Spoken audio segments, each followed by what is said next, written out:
अस्सलाम वालेकुम स्टूडेंट्स, आप फर्स्ट ईयर का पहला चैप्टर देख रहे हैं बायोडाइवर्सिटी एंड क्लासिफिकेशन। और हम जो है फाइलम पढ़ रहे हैं किंगडम एनिमेलिया के। और आज जो हमारा फोर्थ फाइलम है वो है फाइलम नीमाटोडा। फाइलम नीमाटोडा की जनरल कैरेक्टरिस्टिक्स देखते हैं और उसके बाद इसकी डायग्राम देखेंगे और उसके अंदर जो कुछ इसकी स्पेसिफिसिटीज़ हैं उनको देखेंगे।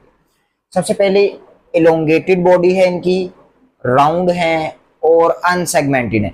हमने पिछला जो हमारा फाइलम था उसमें भी ये बात की थी कि वो भी अनसेगमेंटेड है, लेकिन इसमें और उसमें जो बेसिक फर्क है ये राउंड वर्म्स हैं, ये राउंड वर्म्स हैं। और जो हैं पिछले जो प्लेटी हेलमिंथीज है वो क्या थे, वो फ्लैट वर्म्स थे। तो हम कह सकते हैं कि ये जो है ये कौन से हैं, ये राउंड वर्म्स हैं। तो इसमें और उसमें ये सबसे पहला जो है डिफरेंस आ गया। उसके बाद ये भी ट्रिप्लोब्लास्टिक है, जिस तरह वो ट्रिप्लोब्लास्टिक थे। क्या मतलब है ट्रिप्लोब्लास्टिक का, कि ड्यूरिंग एम्ब्रियोनिक स्टेज जब ब्लास्टुला बनता है तो इसमें कितनी लेयर्स बनेगी, 3 लेयर्स बनेगी। उन 3 लेयर्स के नाम क्या है, एक्टोडर्म, मीजोडर्म और एंडोडर्म। ये हमने पिछले लेक्चर में भी ये बात को देखा था। उसके बाद बाइलेटरल सिमेट्री है। इसका मतलब कि इनकी जो एंटीरियर साइड है और जो पोस्टीरियर साइड है वो एक जैसी नहीं है, वो अलग अलग है। तो इसलिए हम इनको कहते हैं कि इनकी सिमेट्री एक जैसी नहीं है बल्कि बाइलेटरल है, इनके साइड्स डिफरेंट हैं। उसके बाद यहां पर हमारे पास एक लफ्ज आता है सूडोसिलोइम। वो जो थे वो एसिलोमेटिक थे, यानी कि उनके अंदर कैविटी मौजूद नहीं है। ये ए सूडोसिलोइम है। मतलब सूडो का मतलब क्या होता है, फॉल्स। सिलोइम मौजूद है लेकिन उस तरह से नहीं है जिस तरह होनी चाहिए थी, कैविटी मौजूद है। तो इसका मतलब सूडोसिलोइम, इसमें और उसमें ये फर्क भी आ गया कि वो एसिलोमेटिक है, एसिलोइम है, और यहां पर हमारे पास सूडोसिलोइम। अब सूडोसिलोइम किस तरह है, इसके अंदर फ्लूइड फिल हुआ है, फ्लूइड फिल्ड इन कैविटी। वो जो हमारे पास सिलोइम है कैविटी, उसमें फ्लूइड फिल हुआ है, इसलिए हम उसको क्या कह रहे हैं, सूडोसिलोइम। ये कैविटी मौजूद है लेकिन रियलिटी में कैविटी नहीं है, उसके अंदर चीजें फिल हुई हैं जैसे कि फ्लूइड है। लाइफस्टाइल, फ्री लिविंग भी होते हैं और हमारे पास पैरासिटिक भी होते हैं। तो फ्री लिविंग की हमने बात की कि जो नॉर्मल कंडीशन में, एनवायरनमेंट में और ये सॉइल में भी रहते हैं। ये हमारे पास वाटर में भी मिल जाएंगे और ये सॉइल में भी मिल जाएंगे। और पैरासाइट जो हमें पता है कि बॉडी के अंदर रहते हैं, हार्म करते हैं अपने होस्ट को और उनसे फूड भी लेते हैं और उनसे शेल्टर भी लेते हैं। तो अब देख रहे हैं इनकी हम एक एक एग्जांपल।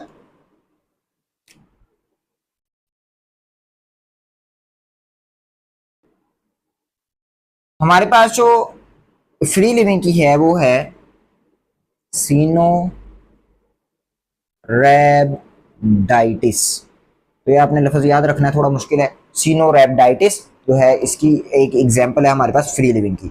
और हमारे पास जो पैरासिटिक की वो एग्जांपल है वो हमारे पास एस्कैरिस। और भी एग्जांपल्स लिखी हैं लेकिन हम इन दोनों को देखते हैं। ठीक है जी, उससे आगे चलते हैं हम। डाइजेस्टिव सिस्टम इनमें मौजूद है और डाइजेस्टिव सिस्टम की 2 ओपनिंग्स हैं, 2 ओपनिंग। एक माउथ है और दूसरा एनस है।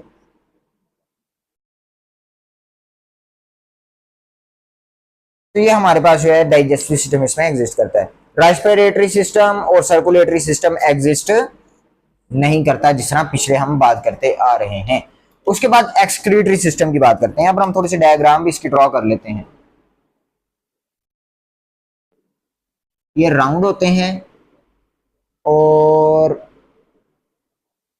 इनकी जो टेल की टिप है वहां से ये बिल्कुल बारीक होते हैं, राउंड वहां से, यानी कि ना ये बिल्कुल अपनी टिप लाइक इनकी जो है ना वो कॉन्फ़िगरेशन है, बाकी ये राउंड होंगे। अनसेगमेंटेड है, बॉडी हमने देख ली। उसके बाद यहां पर इसका ये माउथ है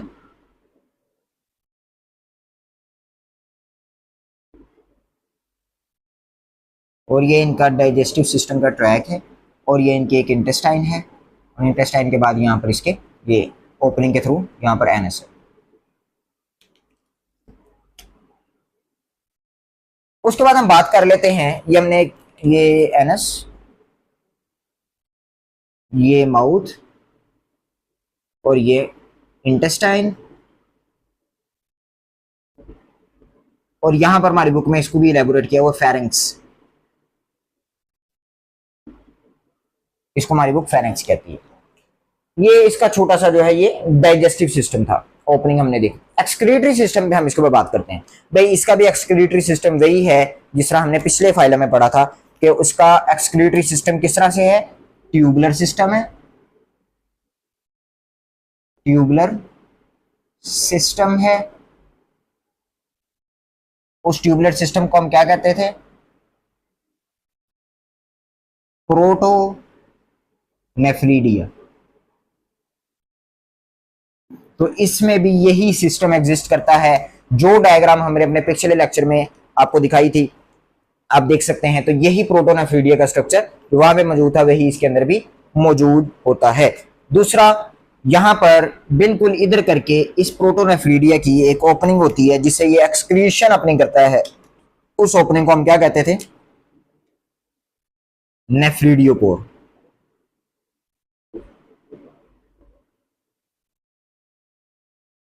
ठीक है जी। तो यहां पर फिर इसके ये एक ट्यूबुलर सिस्टम आप दिखा दें छोटा सा, और यहाँ पर जो है इसकी ये ओपनिंग आप जो है ना दिखा सकते हैं। तो ये आप कह दें कि ये इसका एक्सक्रीटरी सिस्टम है।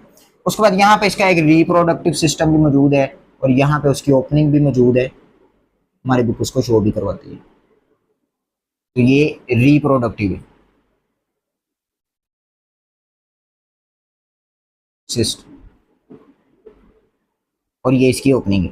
रिप्रोडक्टिव सिस्टम के अंदर वो हमें यूनिसेक्सुअल बताता है कि भाई जो मेल इसका मेल ऑर्गेनिज्म है, मेल जो इसका इंडिविजुअल होगा वो अलग होगा, फीमेल अलग होगा, उसमें टेस्टिस होंगे और उसमें ओवरीज होंगे। तो ये इसका यूनिसेक्सुअलिटी के बारे में आ गया। उसके बाद इसका सेंसरी ऑर्गन से रिलेटेड भी हमारी बुक बात करती है। हमारी बुक कहती है कि इसका यहां पर माउथ वाली साइड पे कुछ हेयर्स हैं, ये सेंस करते हैं, ये एज अ सेंसरी ऑर्गन काम कर रहे हैं।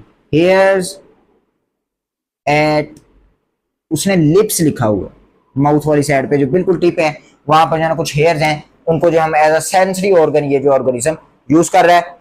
और इन हेयर्स को और इनको हमारी बुक कहती है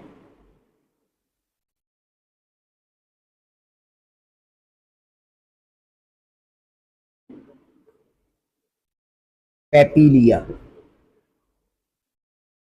तो ये हमारी ये इसका एज अ सेंसरी ऑर्गन। अब सेंसरी ऑर्गन अगर है तो इसका मतलब इसमें न्यूरॉन्स भी होंगे। तो यहां पर हमारी बुक शो करवाती है कि इसके अंदर यहां पर एक न्यूरॉन का रिंग बना हुआ है, नर्व रिंग उसको हमारी बुक कह रही है। तो यहां से 4 न्यूरॉन है, रिंग है, और हमारी बुक कहती है फेरेंक्स के बिल्कुल पास है, फेरेंक्स के बिल्कुल पास है, रिंग है। और उसके बाद यहां पर जो है ना इसके 4 जो है ना वो नर्व कोड्स हैं। यहां पर क्या है, 4 नर्व कोड्स हैं। नर्व कोड से क्या मुराद है, ये नर्व्स हैं, ये जो इंपल्सेस लेके जाती हैं, और ये बिल्कुल ऐसा स्ट्रक्चर बना रही है जिसमें स्पाइनल कोड होती है। इसका मतलब कि यहाँ पर एक ये छोटा सा जो सिस्टम है, आप इसको भी जो हमने पिछले फाइल में पढ़ा था, हमने गैंग्लियन उसमें पढ़े थे। तो ये जो है एक न्यूरॉन का रिंग है, और यहाँ से जो है ये 4 जो है नर्व कोड चल रही हैं, और ये पूरी की पूरी बॉडी में फैलती हैं, और वहां पर नर्व इंपल्सिस को जो है ना कंडक्ट करवाया जाता है। आखिरी पॉइंट जिसको हम देखते हैं वो हमारे पास एस्केल्मेंथीज है। ये क्या है, it is the group of pseudo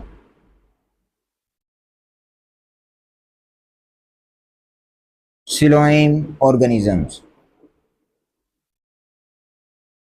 ये जो ग्रुप है ना एस्केल्मेंथीज का, ये ग्रुप है किसका, सूडो सिलोइम वाले जितने भी ऑर्गेनिज्म है उनको हम इसके अंदर, इस ग्रुप के अंदर रखते हैं। और हम इस ग्रुप को रिप्रेजेंटेटिव, यानी कि एज अ रिप्रेजेंटेटिव हम कहते हैं भाई ये इसका सबसे, ये जो मेंबर है ना इसको हम रिप्रेजेंट कर रहे हैं, बाकी सब जो है ना इसके जैसे होंगे। तो ये जो एस्केल्मेंथीज है, ये जो ग्रुप है सूडो सिलोइम ऑर्गेनिजम्स का, उसको जो रिप्रेजेंट करता है वो नीमाटोडा करता है, क्योंकि ये भी क्या है, अभी हमने यहाँ पे बात की थी, ये भी सूडो सिलोइम रखते हैं। तो ये रिप्रेजेंट करते हैं किस ग्रुप को, एस्केल्मेंथीज ग्रुप को, जो कि किन ऑर्गेनिज्म का है, जिनमें सूडो सिलोइम होती है। तो ये हमने बात की फाइलम नीमाटोडा से थोड़ी रिलेटेड, और हमने उसकी डायग्राम भी देखी, और हमने ये सारे सिस्टम जो हैं उसके डायग्राम में जो थोड़ा सा उसको समझने की कोशिश की है। अगर आपका कोई क्वेश्चन है तो आप कमेंट में पूछ सकते हैं। मिलते हैं अपने अगले लेक्चर में, तब तक के लिए अल्लाह हाफिज़।